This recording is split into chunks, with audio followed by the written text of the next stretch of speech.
Hi, this is Brad Herlock, and I'm your host of the Garage Grid podcast. And today we've got another series for the Origin and Impact series, the origin story, the impact they're making in the industry, and what's going on with their shop and how that applies to you. I'm really excited to have Bill Vallely joining us from Tru-Fix in New York. And yeah, we had him on the panel, if you recall. It was it February or March of 2025, talking about revenue opportunities for growing the shop. And he and I have chatted since then, and he has a story to tell that would take up the entire podcast just since those last, several, 5 months, 4 months. Sure. So we're excited about that. But before we jump into there, Bill, thank you for joining us. Thanks for coming on. Thank you. You're welcome. So let's actually talk a little bit about Tru-Fix. It's a newer business, but let's talk about the relationships that you have with your customers. Let's talk about what you've got going on there. People don't really even know if it's a repair shop, a collision shop, or both. Why don't you tell us a little bit about Tru-Fix and what you've got going? Great. No, thank you, Brad. I appreciate it. And I have to thank you before I start. You were a big inspiration, or the podcast and the panel was a big inspiration, and I don't know if I could say this, but a kick in the butt to open my mind. So that coming into opening my business, I was more closed-minded on what I really thought I should be doing, and just didn't know. And then being on this panel opened my mind to wait a second. Why am I giving myself any kind of boundaries whatsoever? It's about allowing different options to my customers. And thank God I did. So I opened up in January was day one, January 9th. Been in the business for almost 25 years, but opened the business with a collision repair mindset. Been involved in the business for a really long time. And I've always lived, I'm probably going to simplify this whole conversation by no matter where I've worked and managed, because I've always managed before I owned, uh, being a GM, being a foreman, being a production manager, being an estimator, no matter what I've done, I've always prided myself on just the truth. That's it, the truth, plain and simple, because I think that's what people want to hear. Uh, it's very easy to fall in the trap and just take the keys, and then whatever happens during the repair, we'll deal with it. And then you're more reactionary than being proactive. But I always say, I just want to tell the truth, whether it's good news or bad news. So when you ask me, how do I treat my customers and what I do differently, I tell the truth, good or bad. I like to tell them up front, if you want to leave it, great. If you don't, I understand that too. But the truth will always prevail. Because even if it's good or bad news, at least in the bad news, they'll understand that at least you're being honest and you're not looking to just take their money, run away, fix the car, and see you later. So over the last 6 or so months, I stayed true to that. And even with my expansion and the other things I'm doing, tribute to what you've done in my panel and given me inspiration of what I've been doing going forward, it's because it sustains my love for truth and keeping my customers and building trust within me. And that's kind of as simple as it gets. And I'm sure we'll get into it even more.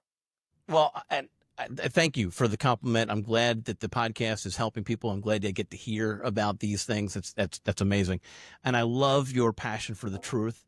I might actually play that clip for my son, who, when he's older, he will likely say, if asked, what are some of the key phrases or lessons that your dad drilled into you? And for him, for me, and I say this all the time to him: truth always. Always. Truth always. Well, what about no truth always? Truth Always. always. Yep. So, um, and there, you can be delicate if you need to be. You don't have to be mean about delivering the truth, and that's part of some of the lessons that I've tried to share with him as well. But truth always. I like the way you said it. Truth prevails, and that's You have to be able to have, I'm sorry to interrupt. no. You have to be able to have, and this is what I believe is rewarding. Being able to have the hard conversations will always allow you to prevail. It's very odd to think that way. But when you're thinking that you have an odd or uncomfortable conversation that you have to have, there's value in that. because it means you're being genuine. When you have to tell someone what they don't want to hear, you're being truthful. And if you live by that, and I tell my staff that, don't feel bad if you have to have a tough conversation, because a tough conversation means you're being completely transparent. Sorry. Yeah. No, it also true. So is that where the name of the shop came? Tru-Fix? It's funny. Thank you for segueing into that. So when I created Tru-Fix, that's part of it. Okay. But too many people in the industry, whether it's mechanical collision or both, the way that I feel right now, it's automotive repair. Too many people want to just capture, and I hate to put it this way, capture the revenue. But what you're not capturing is the customer or the client. And when I thought of a name, it could have been a million things. It could have been, I could have went on ChatGPT and said Bill's Auto Body or New York City Automotive Central. It didn't matter. What I wanted to create was a sense of trust. And I knew if I created a name with truth in it, it would have inspired me to always continue to tell the truth, no matter how bad the news may be. So when I created Tru-Fix AutoWorks, credit to you, Brad.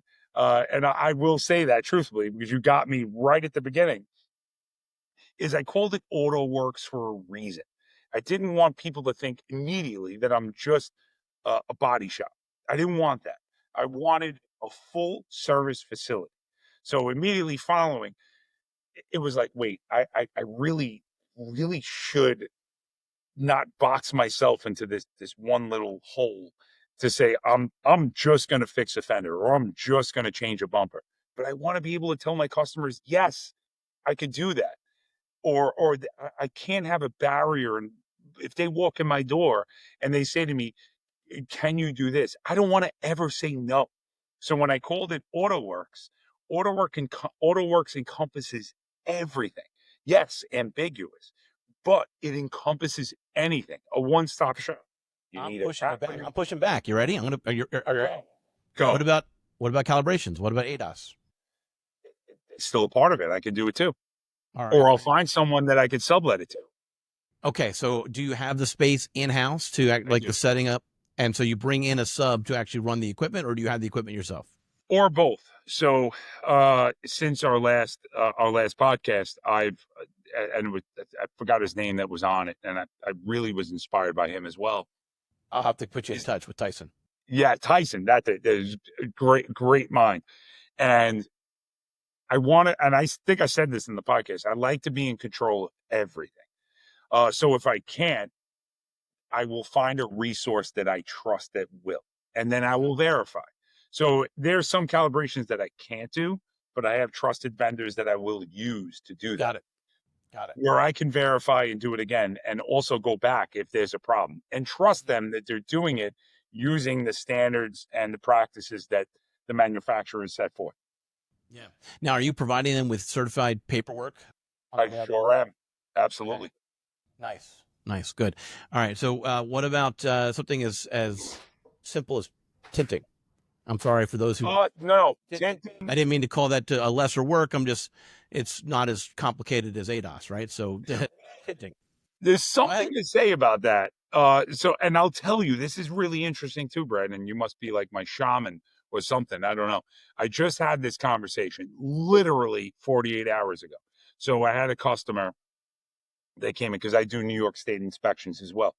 And my customer says, well, I have these tents. Can I make an appointment for an inspection? And New York State, yeah, it's not, the limitations are pretty high on where it's legal.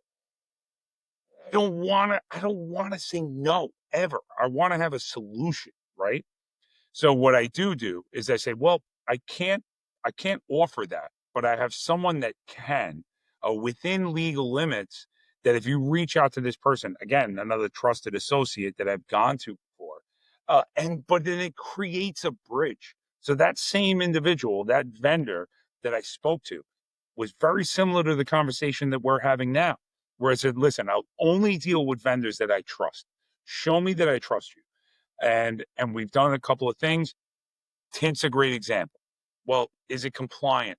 I don't want to have you do a tint and it comes to me for an inspection and I have to fail them in New York State.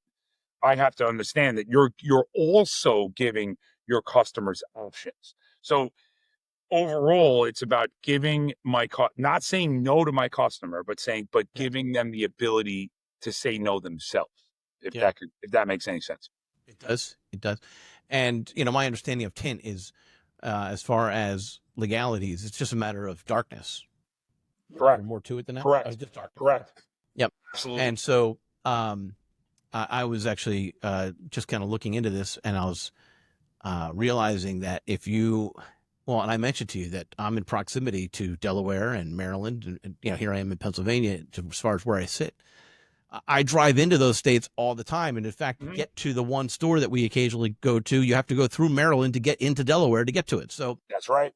so you better be in compliance with not just your own state. If you are crossing lines, you better be aware, because I don't think they would care if you were violating. So anyway, so that's also probably, I don't know, maybe that's a conversation that tinters have with their customers. Are you leaving New York? Are you leaving Pennsylvania? Are you leaving New Mexico? Whatever the case may be. That's interesting because they've adapted as well, just like we have adapted as shops. So the people that I know, a lot of New York tinters that have tinted cars have also adapted into, and I think we mentioned this in the last panel, where they've adapted to do a lot of clear wrapping, a lot of, like we said, PPF last time, where they've used those skills that you would use as a tinter, and then you're like, wait, I'm not making the same revenue I've made as a tinter because obviously it's not legal.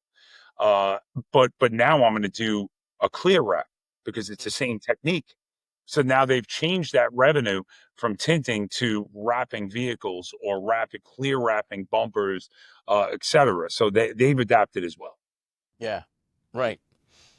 They recently, in my area, they recently put down fresh oil and chips on the road surfaces. I'm not familiar. I don't know if you're familiar with that type of road surface, but it just sprays chips, especially in the first week or two of putting it down.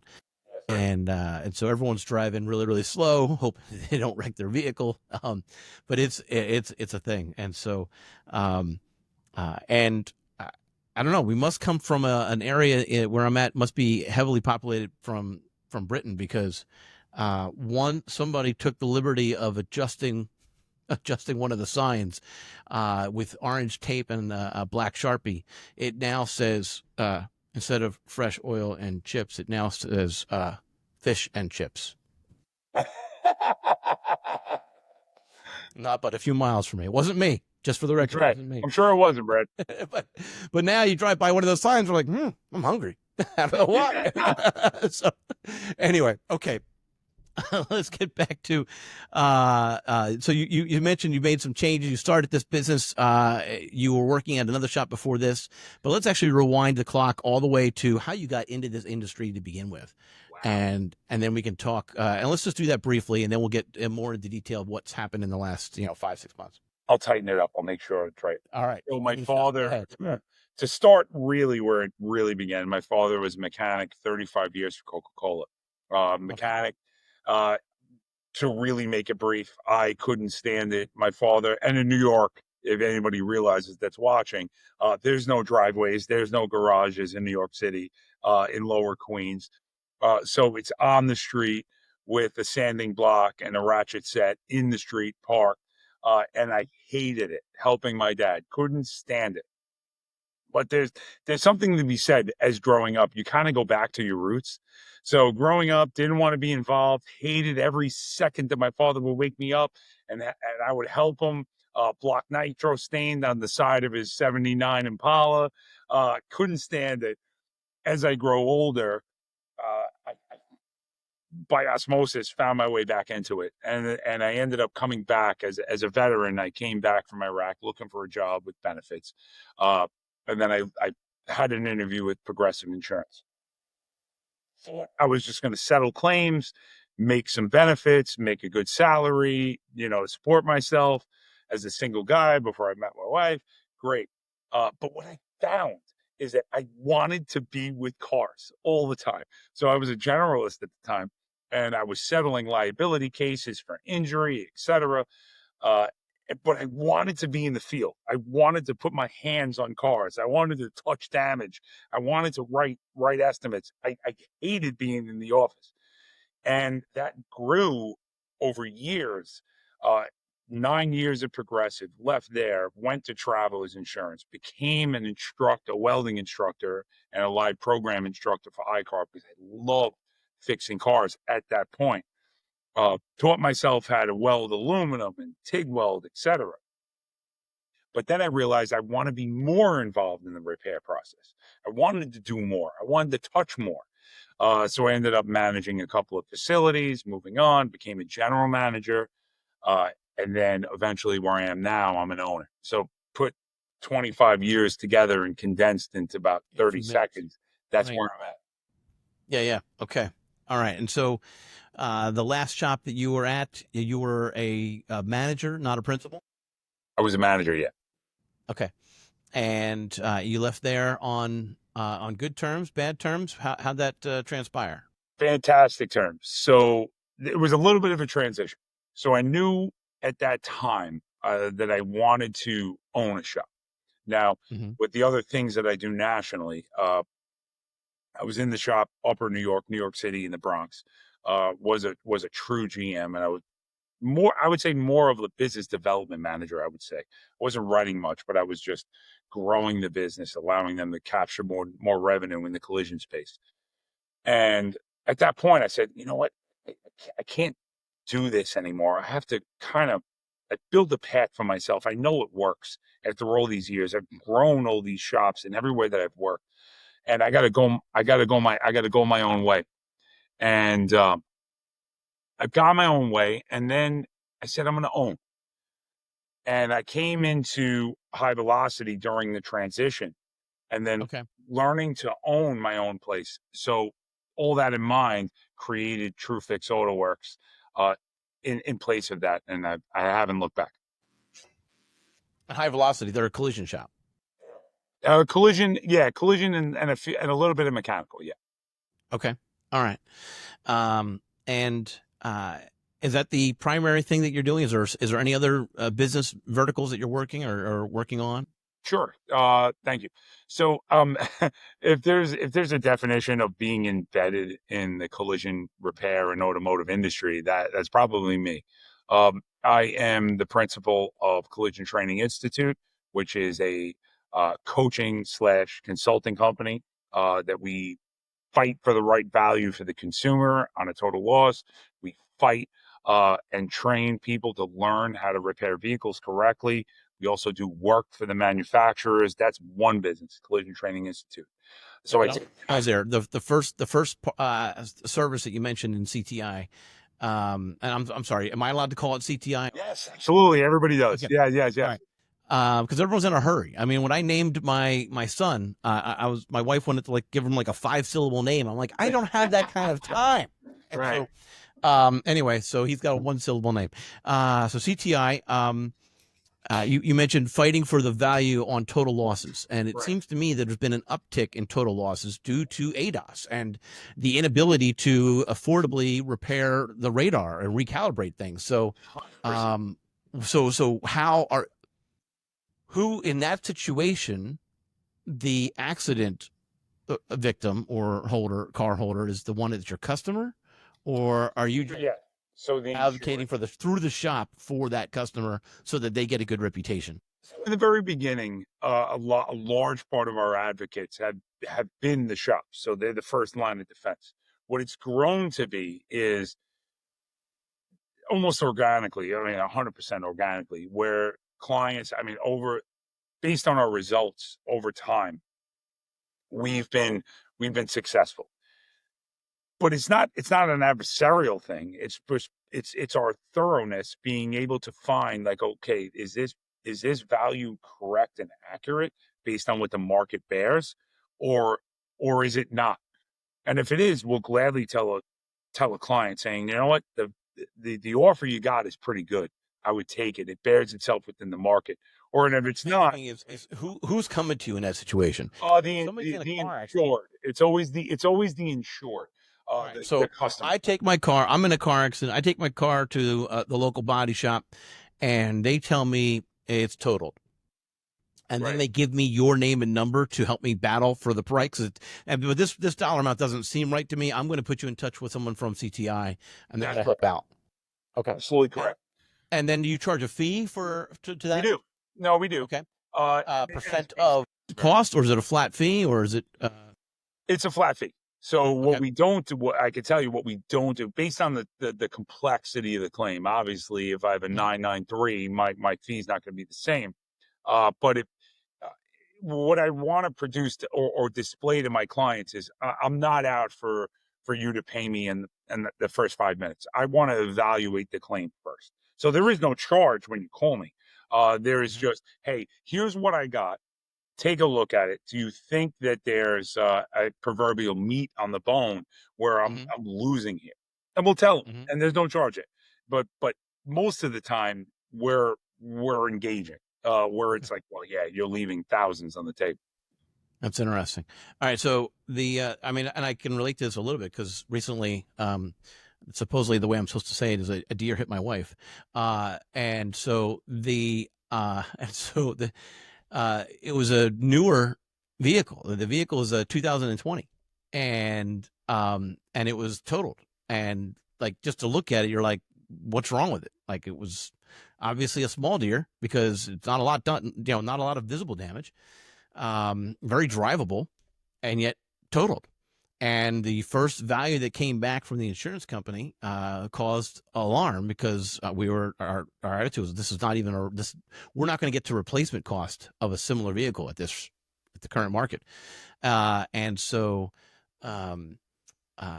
she did a ton of research and then went back to the insurance company and said, here's what I have found, please reevaluate. And she did get two or three more $1,000 as a result of that effort. But what you're saying is, uh, she could have skipped that research, and had she had a more difficult insurance company, she could have had, uh, she would have just been able to, not have the effort and still have had the same results. That's the bottom line. 100%. Where a Okay. lot of people, what a lot of people do, and I think this is the barrier in that, and I don't want to go too far deep into it, is there's a veil of sentimental value. What we do is remove that. Like, frankly, and I don't care who's upset, and I tell every client this, Right. I don't care about your sentimental value. I care about what the market bears. So I'm Yep. going to tell, and again, it goes back to what I said before. It's the truth. So Yep. I'll tell people, you're not going to like what I'm going to tell you, but the market just does not bear what you think it is, and Right. here's Right. why. And that's why we don't recover payment before we start anything. There's probably Yeah. a week or two before we start engaging, and it Mm-hmm. gets to that point. Interesting. That reminds me of how most independent auto repair shops, when they go to sell their shop, how Yeah. they feel. Hmm. They feel like it's worth more than it actually is, Totally true. uh, because the sweat equity does not actually have any weight in your bank account. And So so, true. yeah, but it's a difficult thing for someone to has to go to them and say, well, this is the reality of it. This is what the market bears. Yeah, so that's again, truth wins the day, but sometimes it still hurts a little bit. It is Yes, what sir. it is. All right. So also, and so a repair shop that's a body shop or a collision and and a repair shop, if they're trying to figure out how to streamline their processes or also just grow the revenue by cross selling, CTI is the company to hire Hmm. specifically because, well, even before this, but definitely now, that's what you've done with Tru-Fix True. in the last several months. So Very true. why don't you tell us about the Tru-Fix story? You said you opened up in January 9th Yep. in this space currently that you're in. Hmm. Why don't you tell me about that space actually? What's the size? There's a lot of history behind it. So over the 1776 years, kind of history or what? well, it's sentimental to me. So Oh, so it's not worth it. Yeah, right. You're right. Good point. Touche, Sarah. Checkmate. Go ahead. But it's all right. I'll take it and I'll make it work. So, years and years ago, the old owner of this business is also my partner at CTI. Mm. And so I got a very close and personal look at this place over the years and how it grew at the time. A little bit of different mentality as far as how I run my business uh, through the years of what I've been exposed to. Uh, so there came a time where my partner at CTI says to me, he's like, listen, I got to get out of my space. I'm going to buy a property. I'm trying to sell what I have now. And immediately I said, why? Just go. I'll take over the lease and then I'm going to make it mine. And I'm going to, Mm. all these years of what I've been preaching and believing and doing, it's just going to be mine. It's not going to be for someone else. Uh, and I could do it my way, no boundaries, no Mm-hmm. restrictions, and it's just truth. And after long thinking, we worked it out, and he says, "All right, I'm going to move on. You take over, and it's yours. Rebrand it. It's yours, and go for it." Nice. He did. After handling tons and tons of New York paperwork, we were able to do that. And the great thing about it, and I look back, I mean, last we spoke on the panel, I was still very fresh. But I look back now in only 6 months, I've always stayed true to what I've always believed. And it's the truth. Whether I do it in CTI or I do it at Tru-Fix, it's the truth.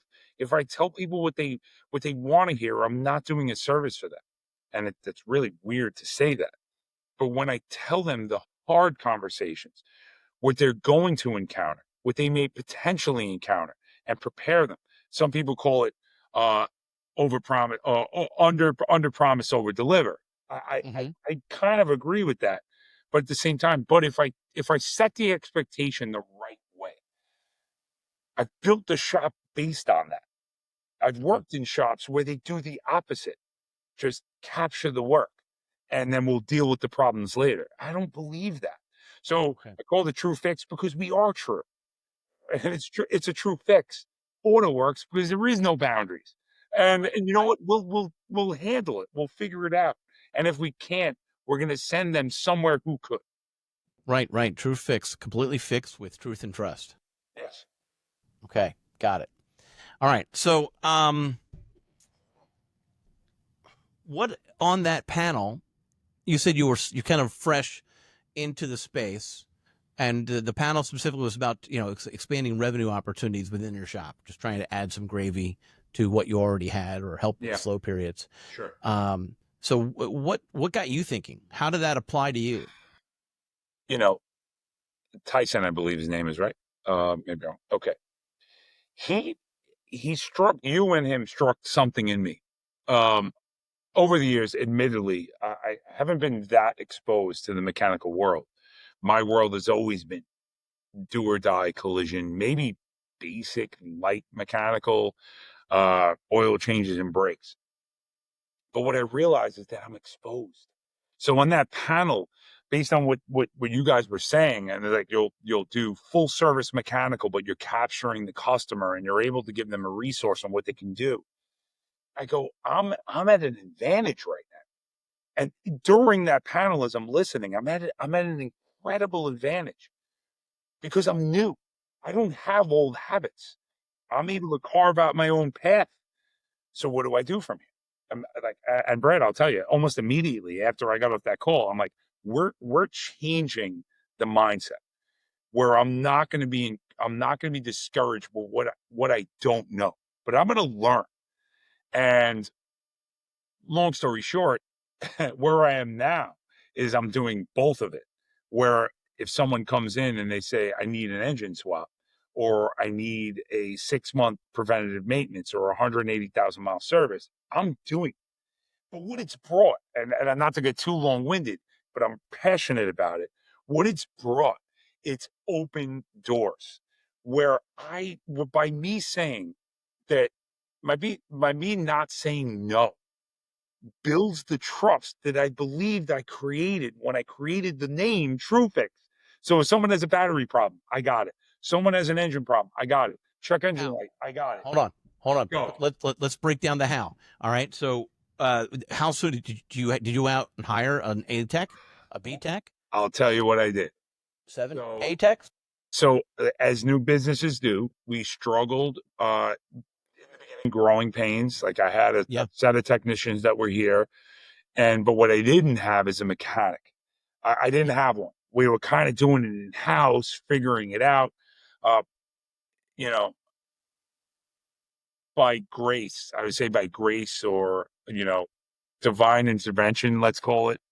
Uh, a diesel mechanic walked in. And at the time I was doing a lot of fleet work, and that was kind of my gateway into mechanical.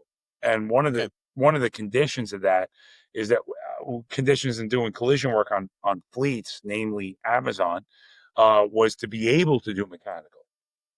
Okay. And a diesel mechanic happened to walk in at like maybe about 2-3 weeks after you and I spoke. And I immediately took to the interview, but I'm a new shop. I want to keep my payroll down, but I'm like, Yeah. I'm just going to talk to him anyway. And Okay. name is Frankie. He's actually in the shop on the other side of this All room right. right now, and changing a throttle body as we speak. By the way, Okay. so he ended up talking to me. I said, listen, I can't get you now. I'm growing because most of my work is collision, but I have a vision that I want to tell my customers yes, not no. So we worked out a deal. And I said to him, I was like, how about we do this? How about we bring you in, as they say, piecework? So if I get a mechanic, if a customer says to me, I need you to do X, I call you. You come. You can do some work for me, and then we'll pay you by the RO. And he thought it. He looked at me. He goes, let's do it. And then it grew from there. So it would end up being like, hey Frank, I have an oil change, brake job, AC service, 180,000 mile service. And then I never expected it. But what your panel did for me is that it opened my eyes that it's possible. And I jumped in the pool head first, no clue what I'm really doing. And now it's thriving. Nice. Nice. And so timing was a big piece of it, though. Huge Being time. able to find or have that Yes. mechanic find you.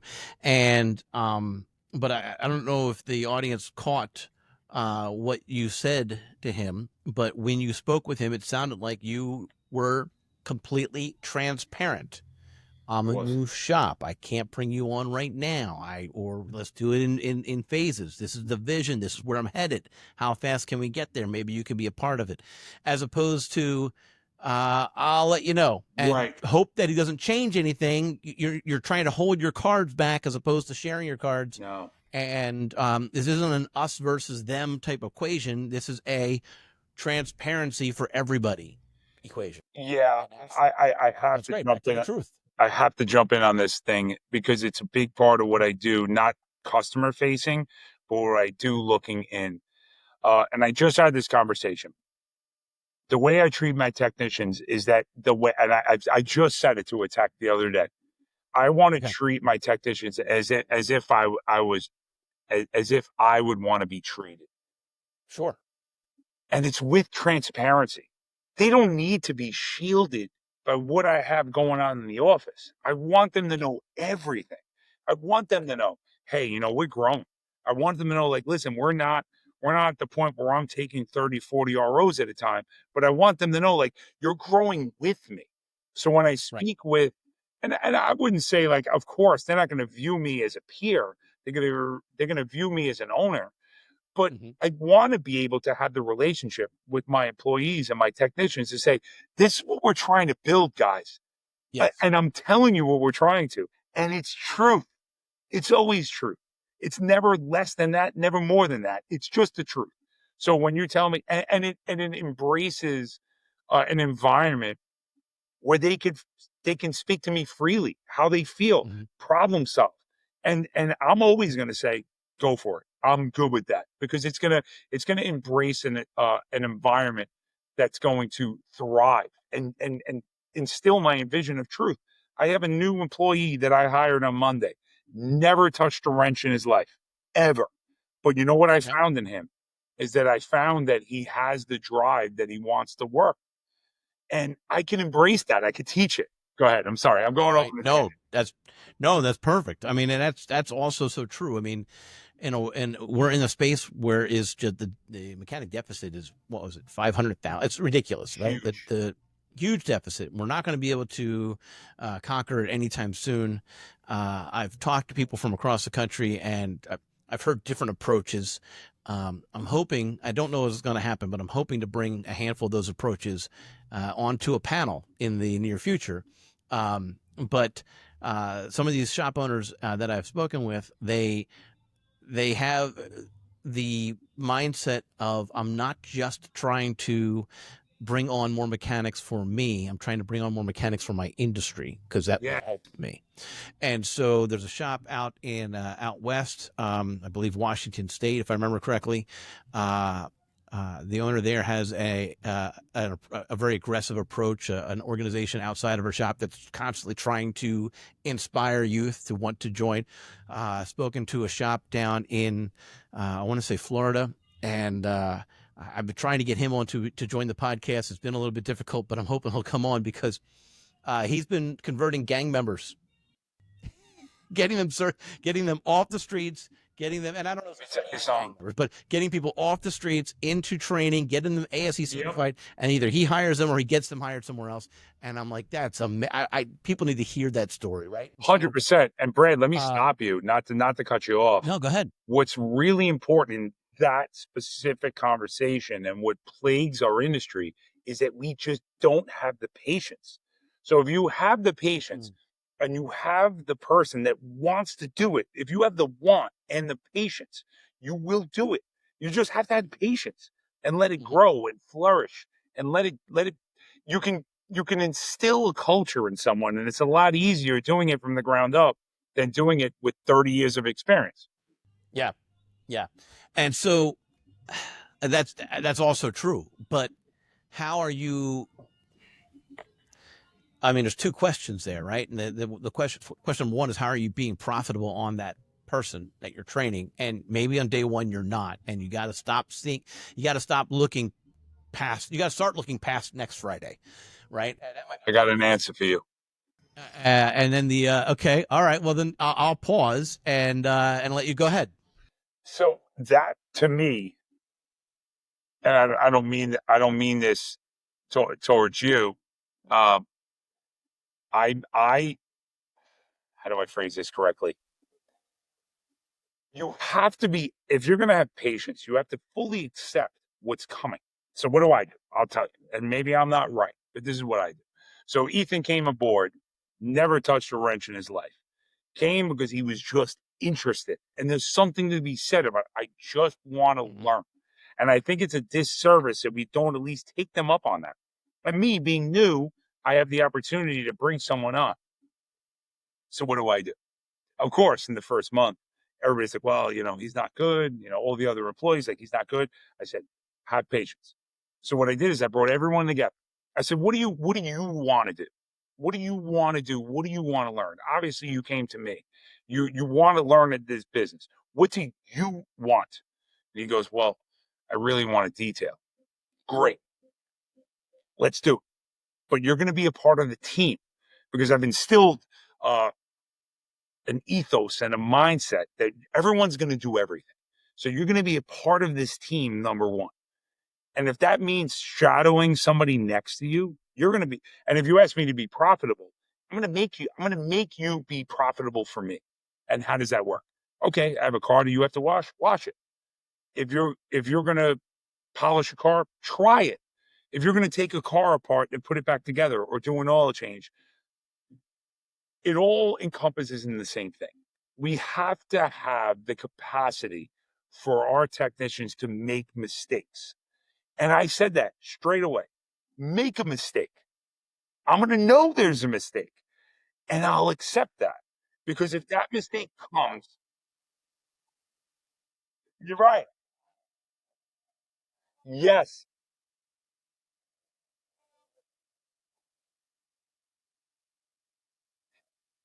Yes. Because we know about it. Yes. So we have my QA belief, or my QC belief, is everyone owns it. It's not just one person. It's not just me, the owner, or not my foreman George, or not my painter, or not. We all own it. I always go back to, man. Don't ask me to quote the book name, but the autobiography of Toyota, Kaizen, right? It's the process of continuous improvement. And what's great about that, and if you compare, and not to go into the weeds here, I'm going to make it brief. If you take Ford on how he essentially invented the assembly line, and you have Toyota who really embraced Kaizen, always improvement, which we can go way in the weeds on it. But what's great about Toyota, if you compare the assembly lines on each line, Ford, if there's a problem, one person comes and they fix the problem and it keeps going. Toyota, the plant stops. Everyone embraces the problem, corrects it, and it moves forward. And I've never forgotten that. So if I instill a culture, which a lot of these shops don't have, if I instill a culture where everyone is buying in what I believe should be done, which is the truth and transparency, everyone's going to get involved. So we have a lot of shops measure the number of callbacks from each mechanic, each technician. True. And so you're suggesting that there's no such thing at your shop. If Zero. callback happens, Zero. it's everybody. Everybody. And is there, hey, if we don't have any callbacks, I mean, so maybe this is more done. You tell me, maybe this is more done. I am more familiar with the repair side than I am the collision side. I'll be transparent about that. So but when it comes to the repair side, there is, if you're doing that group thing, so maybe it doesn't happen as often on a collision where you get a callback. It could on the repair side too. It happens plenty on the repair side, right? And again, it's sometimes the attitude is, it's not, you want as few as possible, but the integrity of your shop is how you handle it when it does come back. 100%. And 100%. so, but with that said, what I'm really trying to get at is, do you have any kind of employee bonuses if zero callbacks happen? So, like, that's one way to incentivize, right? I don't. And it's very simple. And this might be the U.S. Marine in me. It's I don't want to piss any of your viewers off, but I have a very strong belief is that it's not really a two-way communication, so it'll be okay. They'll listen, get upset, and it'll be fine. Go ahead. Say what you need to say. Brad, how do I word it? I think if we create a culture of doing the right thing all the time, why am I incentivizing someone to take a step back from doing the wrong thing to doing the right thing? It should be the standard. It should be the baseline. So why am I promoting or giving someone a bonus for doing the right thing? The right thing should be the bonus. But here's the difference. Yeah, okay. Here's the difference. I have an open culture with my technicians. And if I'm promoting my employees to do the right thing as the baseline, what's below the baseline? What am I taking them? Am I taking the negative and then bringing them up to the baseline? No. Okay. The right thing is the baseline. But the difference here is and some people might make a comment, I don't care if they make a mistake. I don't care. I don't. I really don't. Because every mistake is a learning process. Every mistake is an opportunity to make it right. So if you make a mistake, I care about repeating the same mistake. I don't care about the initial mistake. You should learn.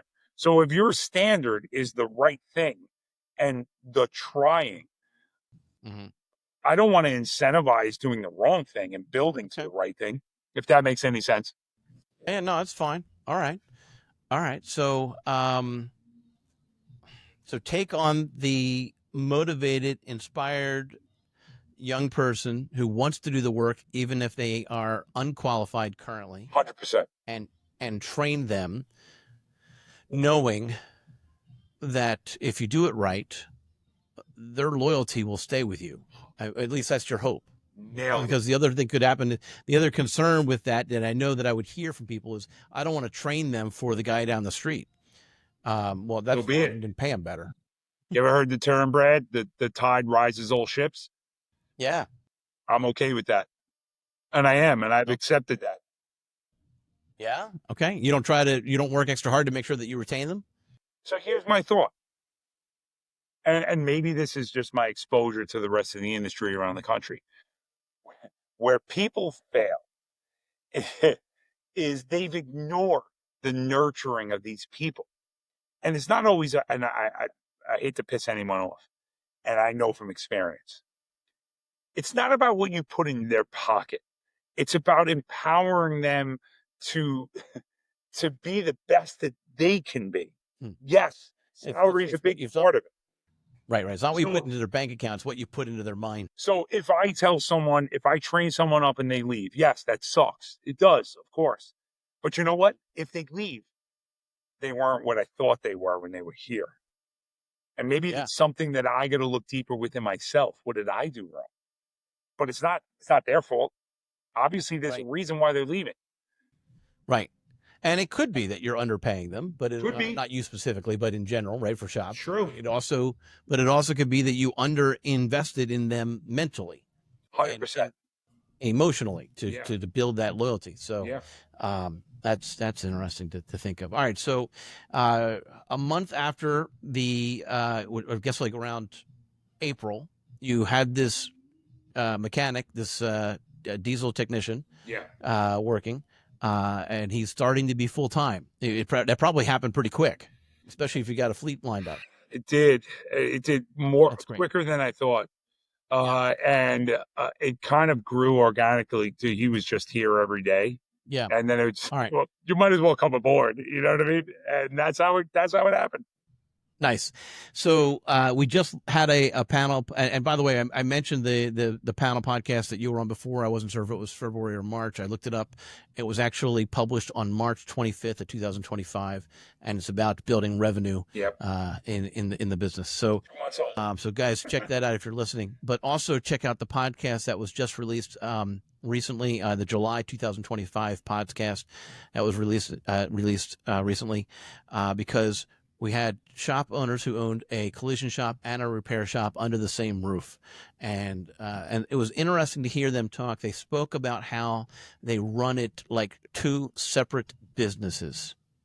And Bill, I really did want to have you on that podcast for that reason, because I knew that you would so bad I couldn't be on. And but we'll have to figure something out. But yeah, they talked about how it's ran like two separate businesses, and how they were exploring the cross selling, and so Metric Motors talked about how if I had this right, their repair side creates the buzz for the collision side, because they have the relationship there, and so God forbid when it does happen, supposedly one every 9 years is the stat. And if it's one every 9 years, you're not creating a relationship, but you can create that relationship on the repair side. And that's what you heard from Tyson, by the way, right? That's really what it came down to. And so but the idea that you can take a collision customer and move them over to repair, I got a lot of pushback on that thought process. And I'm kind of curious to hear from you what you're doing at your shop so that every customer is getting, well, so on the repair side, we talk about the 100, 100, 100, right? I hear people talk about that 100% that gets evaluated, quoted, and whatnot, right? So, I'm sorry, inspect it, present it, and quote it, and then allow the customer to decide what they need to do. It sounds like you have a similar approach, but you're bringing on the collision side. And I'm going to give you a little bit I'll give you a heads up as far as where I'm going to push back. The guy that comes in with a broken taillight or a cracked bumper, they know it, and they're possibly not interested in investing the money into the vehicle. And see, I was very polite the way I said that. I could have just said they were broke. But anyway, so talk to me about your experience of cross-selling and how it's going and what's working and what's not working. Go. All right. So once again, credit to the last panel. What I learned very quickly, and I want to kind of paraphrase what you just said. It's very easy to fall in the trap where you get a collision customer, like you said, 9 years. There's a collision, you fix it, you shake their hand, they're on their way. They know they have a guy to fix their cars.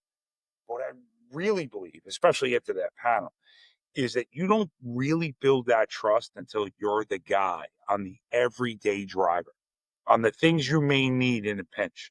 If you need an oil change, if you need an inspection, if you need brakes, if you need whatever you may need, you build that customer and you harness that customer base because you do all of it, or because you do the repair. I never saw that. I always saw, like, where's all the collision work? I don't know. And you're relying on the insurance carriers or your contracts to bring the work to you. But what we're missing is that we never really built trust in the customer. You never really been that guy. And that's what I built ever since. I mean, listen, you said it. March was the podcast. I started in January. I was just starting. And but now I can have it. And how do I cross them both? Is that if I have a collision customer and they come in, I say, hey, like I just said it to a customer last night. Hey, I know you're on a service contract with your dealer. Anything you need. You need a state inspection. Oh, by the way, you're due in 6 months. So come back to me for a state inspection. Or, if you need brakes, let me know. No big deal. I understand you have a service contract, but here's what's important, Brad. I say to them, I do that too, by the way. Whatever you need. And that has opened the door. Those words have opened the door where people have come back to me with the smallest things known to man. And my car's running a little hot. Can you take a look at it? I'm hearing a whining noise in the driver's side rear of my car. Can you look at that? Even if I take that car in and tell them what's wrong and they don't fix it, they trust me that I'm able to take care of them and look at it. So that's how I cross reference. And even on the collision customer, by the way, 10% off on an oil change if you're my collision customer. You know how much work that's brought me just on oil changes? It's every customer. They come back for an oil change every time. Life. And I got them. Right. And they know. And it's any body work? And they did, and vice versa. No, I'm asking. No, I'm asking. Is it any body work? Zero body work. No, I'm saying no, what I'm asking is to get that offer. I got a scratch on my bumper. Actually, I don't. But let's anybody work. I don't care. And I want just to buff that out. I mean, that's not a costly job, right? They buff it out for a collision repair, whether that be of any type. Anytime I got to put paint on something, they got 10% off on an oil change, and they always take me up on it. So now I got a mechanical. Well, I got to tell you. I mean, it might be worth. I don't know if you already are advertising or marketing that, but I'm already seeing that as an opportunity to, because especially in the economy that we're in right now, people aren't excited about fixing the scratches or right. And so, how do you get them motivated? You're getting an oil change. You're getting an oil change every 3,000 to 5,000 miles. You're getting an oil change. Yeah. How would you like to have 10% off? We're going to start by fixing the fact that your son hit the side of your car with the baseball bat. And we're going to take that. We're going to suck that out. We're going to repair the slight paint crack, and you're going to be good to go. And now you're going to get your 10% for the. And in fact, so what's even better is that I'm going to do the oil change before you even get your car back. You know what I mean? It's there it cases. Is. You know what I mean? There it is. I'm always surprised. I don't understand why this isn't a thing. Like I take my car somewhere. Like if the repair shop also offers detailing, and a collision shop obviously is better suited to do this, but like I get my car maintained. I don't know why there's not just for X dollars. The usual price is $300, but because you're already doing this service and because it's already here, you say the word, we're going to add on an extra $150. I don't know what the numbers are. Let other people worry about those numbers. Like I'm already spending that. I'm already spending $100 for my service. Like, and it's there, and I can come back with a clean car and feel like, yeah, that's great. I'm in, right? So I don't know why that's not done more. It's not. It's really not. But it seems like a great opportunity. It's a huge opportunity. It seems like I would at least do that twice a year, if not every time. 100%. But that's just me. Maybe I like a clean. maybe I'm more OCD than the next guy. No, I agree. Because let's face it, Brad, what do people look at?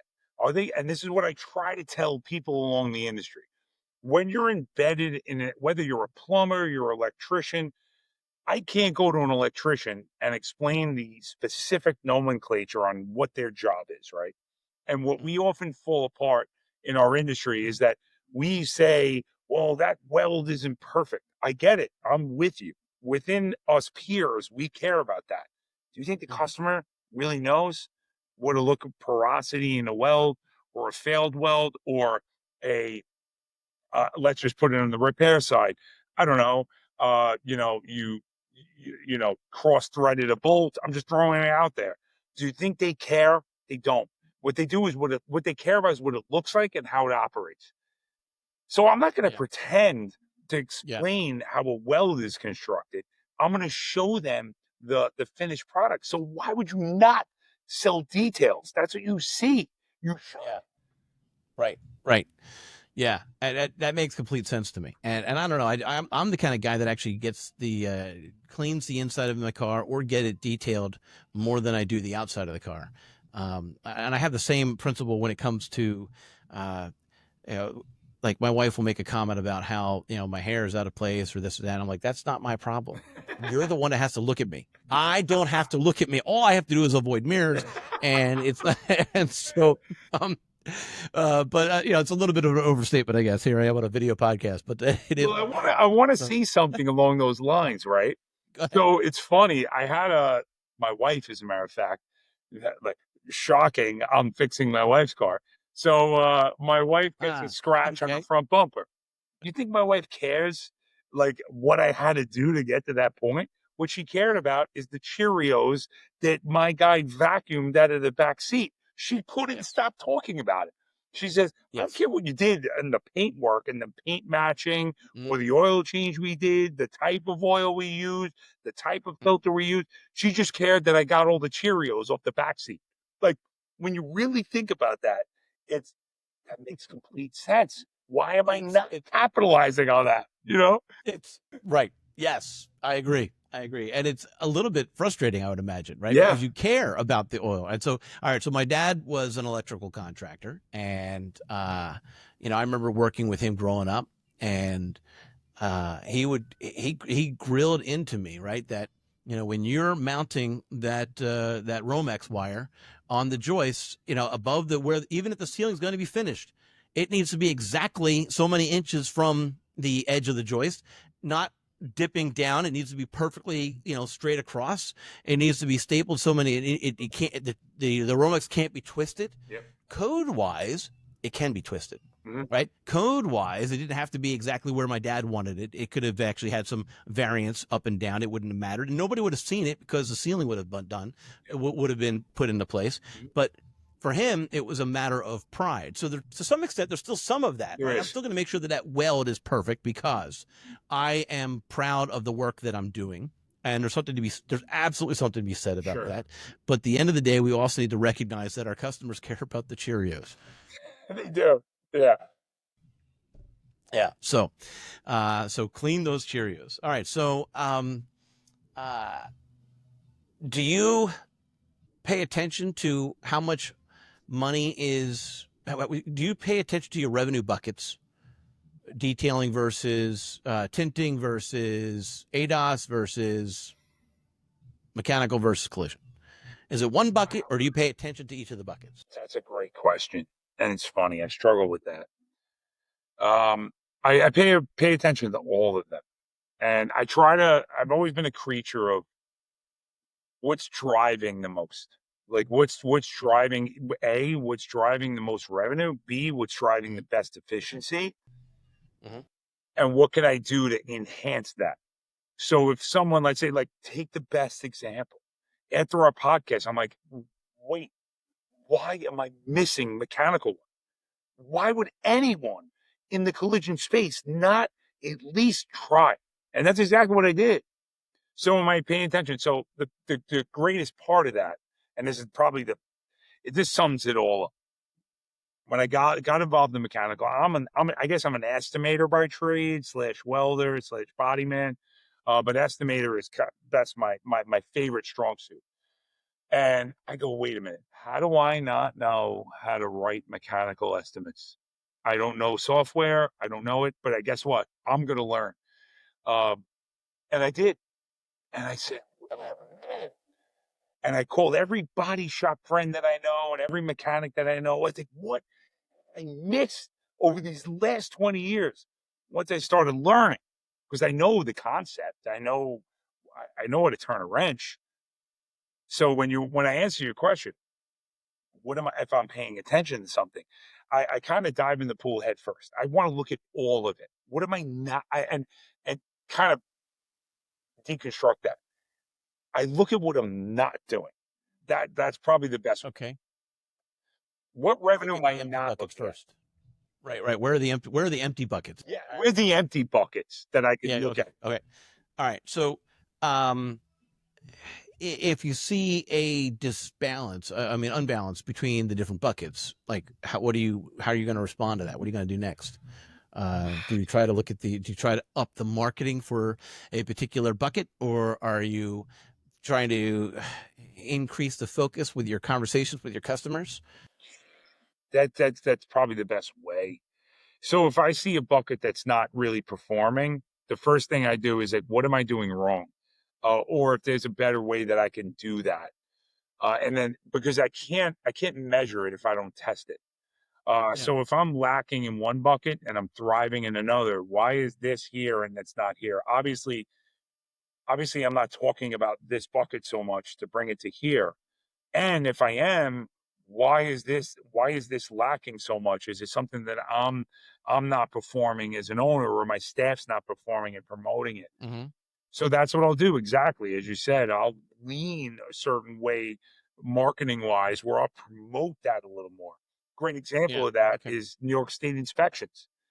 And depending on the state you're in, I found that, oh my goodness, you're driving customers for state inspections. Why are you not performing or promoting other services?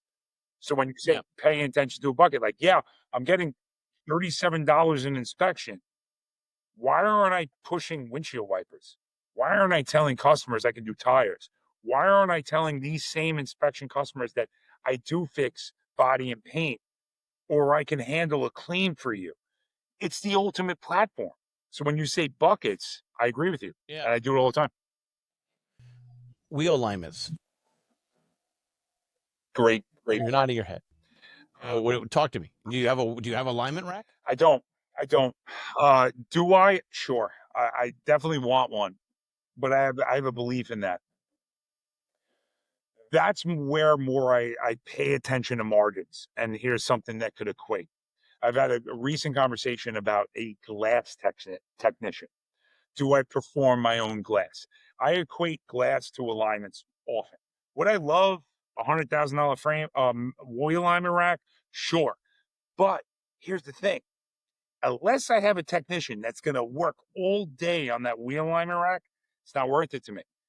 Same thing with glass. So why would I pay a technician to do the glass? Yeah, sure.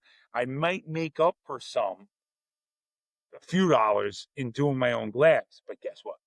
I have a great glass guy that comes immediately and when I need him and never failed me. And the amount of liability that I don't have to take on Yes. by me knowing that he's going to do it right every time, it's worth it for Okay. me for the extra $30 I would have to spend. Okay. All right. So let me say if I heard you right. AutoWorks, right? The premise Yeah. is anything with your car. Yes. I got this. Immediate. Come to me. Yep. All right. Now, um, truth always, trust always, but you're not always doing it in house because that's not necessarily realistic. Right. And so your message to a collision shop or even a repair shop is to develop alliances for the buckets that aren't in house. Develop those alliances and still take that customer as your own. Own that customer from bumper to bumper, and from wheel to wheel. Okay, so how transparent are you that you have a vendor that comes to you? How transparent are you with that that relationship that you have with your glass guy. I've got a cracked windshield. I come to you. I bring my car.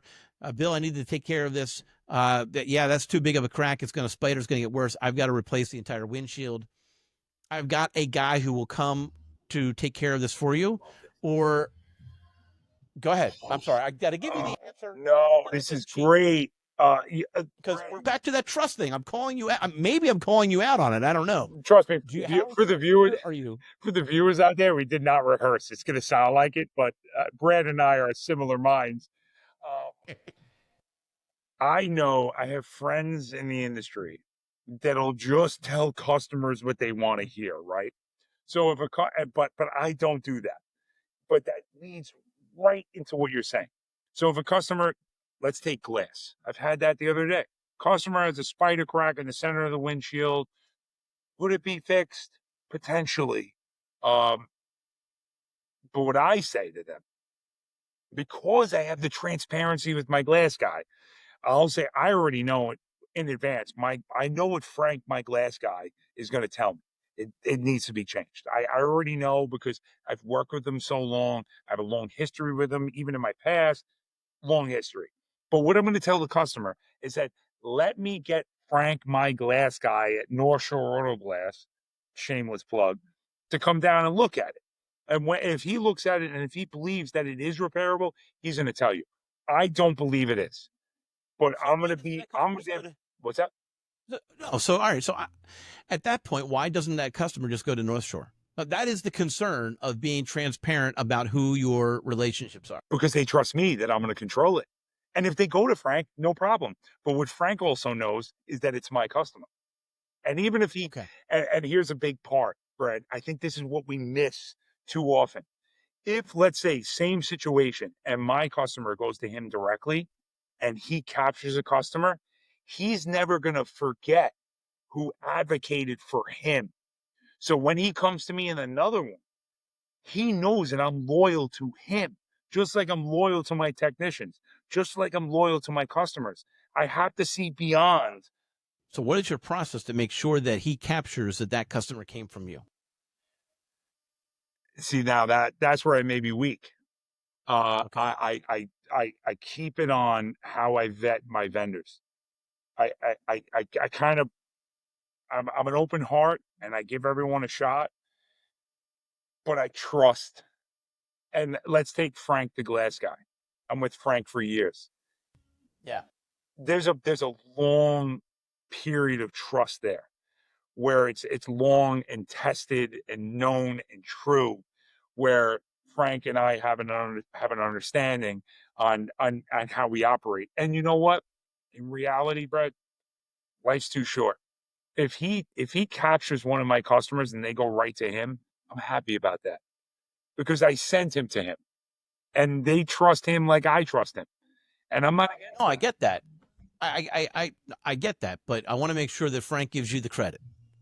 I don't care about that's the what I'm really. I don't care. I really don't care about the credit. I really don't.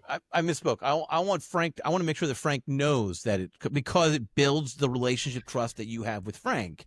Like I'm not asking.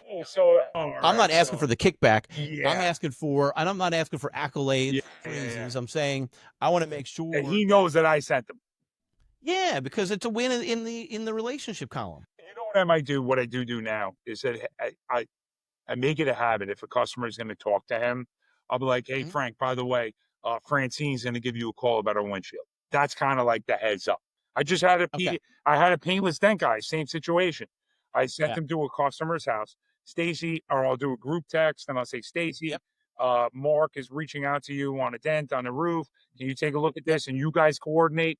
And then, but Stacy now knows that I sent the customer. And yes, of course. All right, so it's a little bit labor intensive, but it doesn't happen every day, so it's not a big deal. Right. Make the phone call to develop your relationships. Correct.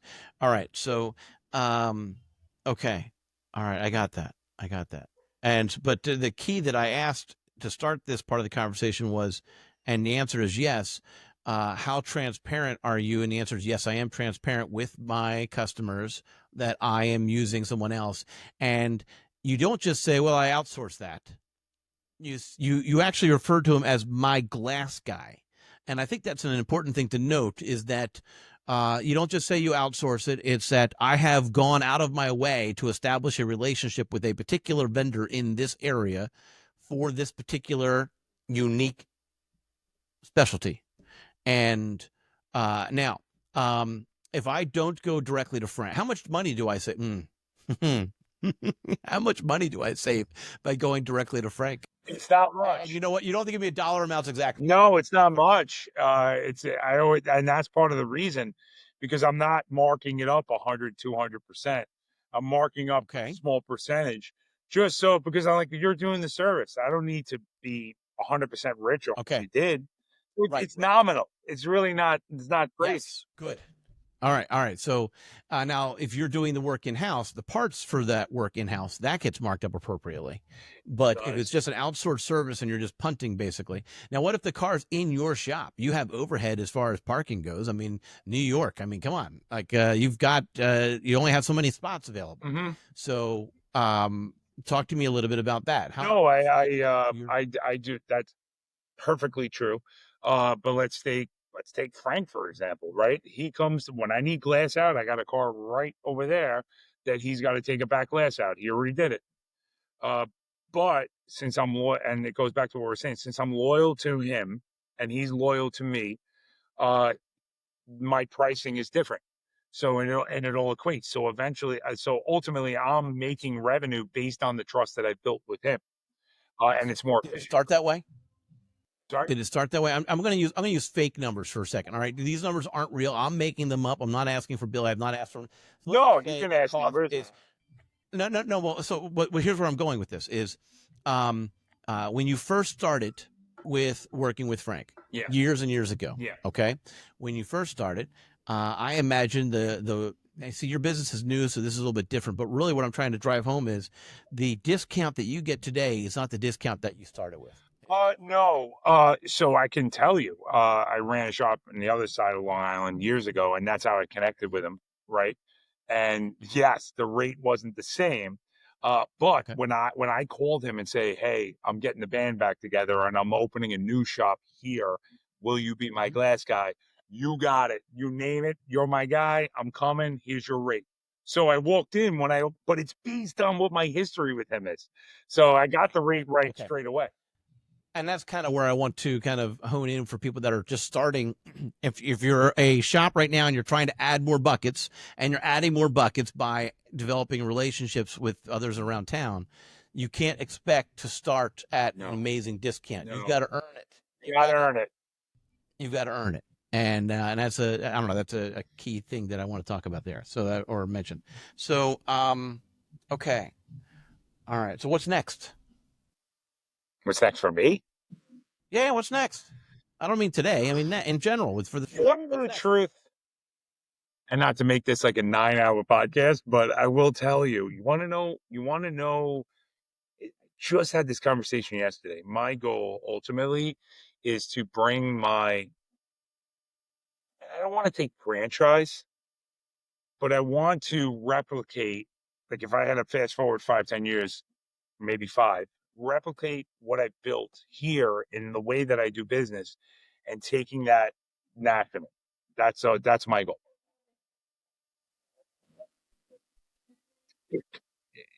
That's part of it. Yeah, that's a big part of it. That's like my extension.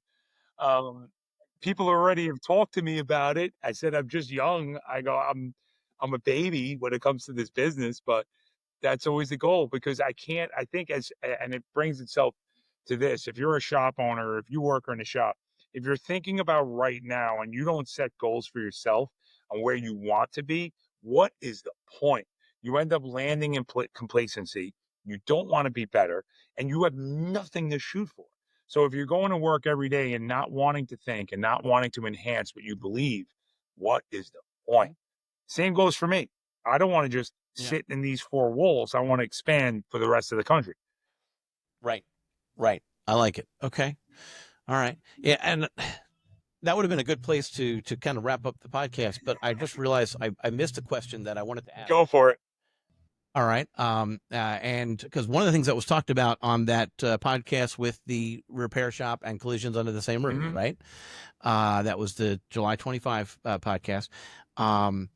Was the software that they use, and you even mentioned about estimating, about how going into estimating the repairs and Mm-hmm. whatnot, and they weren't excited about the repair shop management shopware software. Mm-hmm. They were not excited about it. They were actually a lot more paper driven, and they were actually very much against DVIs, which I found to be also very interesting. Mm-hmm. Where do you sit on are you digital vehicle inspections for the repair side? It's a pretty common thing. And what software did you use to learn the estimating side? And what software are you currently using? And now the 9-hour podcast just became 11. I'll make it fast. All right, let me start by saying this. I think if we don't embrace technology, we're all in trouble. Let's first start off by saying that, and I fully embrace And it. you're suggesting technology beyond the yellow 2 Ticonderoga pencil Yeah, and paper. yeah. On that Now, technology. at Okay, the go ahead. same time, I do respect the Chilton books and the Mitchell guides and looking. There's something to be said about writing something by hand. So I don't want to misconstrue to your audience what I believe. There's a lot of respect I have for that. But I also think that we have to be agile in how we grow with technology. For example, I know the fundamentals. I know what it takes to fix a car. Sometimes shop owners and shop managers struggle both to apply it and struggle to keep themselves from being complacent and doing the same things over and over again. So I think we got to stay fresh. So that being said, when I learned, I'll be honest, really learning to mechanically estimate, I already had a respect for old way of doing it on paper and new technology. So I just did both. So I wrote it by hand and then compared it what I did with AI and development of how to research time and book time and the procedures that go into changing a throttle body and changing a transmission. I go, my mind is blown. I didn't know I had to do that. So you can't fall in the trap of saying, nope, I'm not embracing that. Because it may unlock something that you may already know, but just forgot it. So when you have that open mindedness that you're able to reach out to a certain technology and embrace it and not think it's against you, it's only going to enhance what you do. I hope that answered your question. So you think that if a shop if a repair and collision shop isn't actively using a DVI, you think there is trouble? Are you using a DVI? Yeah. Are you providing DVIs? Mm-hmm. Okay. And what platform are you using? Well, I'm using CCC Pathways for that. I again, yeah, I'm saying this very loosely. I will do a DVI. However, I will preface that I do prefer to see it in person. Okay. If that makes sense. Okay. So if you can bring the customer in and walk them through it there, as opposed to sending them electronically, 100%. then Yes. you think that's a better win. I don't blame you on that. I mean, your personality alone is going to help establish trust. Yeah. And show that transparency and truth. All right, so are you the service advisor right now for the shop? I'm everything. Shop. So The concierge. so you don't service have a dedicated advisor. service advisor. No, but what I'm asking is, do you have a dedicated service advisor in addition? No, it's me, and I like it that way. It's just you. And I know I Yeah. can't accept that forever as I expand. You can. No. It's not going to be duplicated. It's not. You're going to limit your growth. I know, right? I mean, know, and I'm ready for it. But mind you, I am ready to do that. I have people waiting, but Brad, again, this is stage 2 of my development. We had stage 1 2 months into our podcast. Let's look at 6 months. I might have 4 people under me. All right, I'm going to have to look through my podcast and figure out which one we talked about delegating, and have you listen to that. I'll have to say that to my office manager, Renee. We just talked about it this morning. Okay. Yeah. She's with me. You have to delegate. She said, okay. I'll tell you what she said. She goes, Della? I'm like, Della who? Delegate. I'm like, oh, I got it. Okay. All right. Nice. it's a common topic. I mean, it comes up even when it's not the primary topic of the podcast. It's and I think it even came up in the month of June where we were talking about just life work balance, and how delegating can be part of that, and so how do you coach it? But for you, again, you don't need to find somebody who knows the industry. You need to find somebody who knows who has already bought on, not is buying, but already has bought on to the trust component of life. And so, and also has the personality. So I don't know. I mean, you're probably looking at the hospitality industry for that person, not some, so that's just My office manager now comes from the education industry and left but deals with children, deals with parents, and that's what I found. Just interrelationship with customers. I knew nothing about what I do, and that's great. I like it that way. Okay. You said educational. My mind goes to, does she interact with customers? Oh, all the time. She's the best. Okay. All right. So, my mind actually went to, sometimes you have to explain it like they're a fifth grader. Yes, thank you. Thank you. So that's where my mind went right away, right? So there's also a scene in the TV series Young Sheldon where the grandmother, young Sheldon says something, and the grandmother says, explain it to me a little bit simpler, and then Missy, the sister, says, dumb it down. And the grandmother's like, yes, dumb it down. And so he re-explains it, and they said, dumber. And then he re-explains it, dumber. Re-explains it, dumber. And so, but you also have to be careful about that, because if you go too low, they get frustrated that you can't. You got to be sure that you're not being condescending when you are so true breaking it down. And my thing is that if you and I learned this the hard way. Sometimes I speak too technically. So if my office manager really has a limitation on what they know about the physical repair, it's better that way, because then you speak to someone on the level where I don't speak to them with jargon on what I'm doing all day long. And it's find it beneficial. Yeah.